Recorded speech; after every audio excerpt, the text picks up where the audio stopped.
ভাইয়া আমার একটু সাহায্য করবেন? ভাই মায়া অসুস্থ বাসায়, আমিও 2 দিন ধরে কাজ করতে পারি না, খুব অসুস্থ। ভাই একটু সাহায্য করবেন? আচ্ছা দাঁড়াও, দিতে আছি।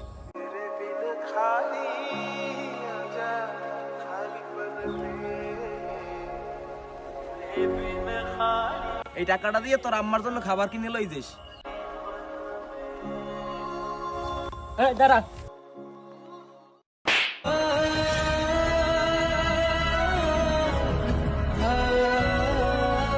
প্রত্যেক দিন এই যে টাহা চাও, তোর কাম কাজ নাই? ও কি তুই ওর মারলি কে? এই মারবে না তাই করবি কি? তুই যে প্রতিদিন ওরে টাকা দাও, ও যে নেশাপানি করে, ওর চেহারা দেখছ? ওর চেহারা দেখলে মনে হয় ও নেশাপানি করে। এইভাবে যে ডেলি ডেলি তুই ওরে টাহা দাও, এই টাহা তুই যদি জমাইতি তোর কাজে লাগবে। মোরা চাইলে তো সময় একটাও বাইরে না, দরদ উতলেই উঠছে তোমার।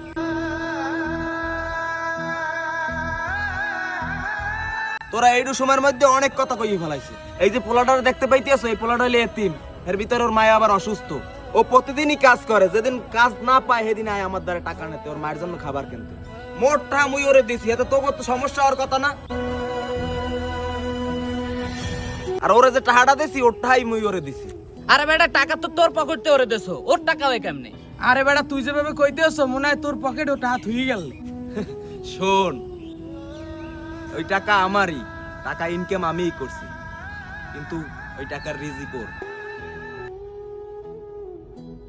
আমরা ভাবি টাকা আমাদের, কিন্তু আমরা শুধু একটা মাধ্যম। আল্লাহ যদি কেউ দিতে চায়, অন্য কারো মাধ্যমেও তার কাছে পৌঁছেই দেয়। আরে বেটা, আজকে আমার পকেটে টাকা আছে, আল্লাহ দেওয়ার তৌফিক দিয়েছে, কাল তো আমার পকেটে টাকা নাও থাকতে পারে। আরে ভাই শোন, একজন ক্ষুধার্ত মানুষের খাওয়াইলে, একজন অসহায় মানুষের সাহায্য করলে, সেটা শুধু টাকা দেওয়া না, সেটা আল্লাহর দেওয়া আমানত পৌঁছে দেওয়া। আসল কথা কি জানো? টাকাটা আমার পকেটে ছিল, কিন্তু রিজিকটা ওর ছিল।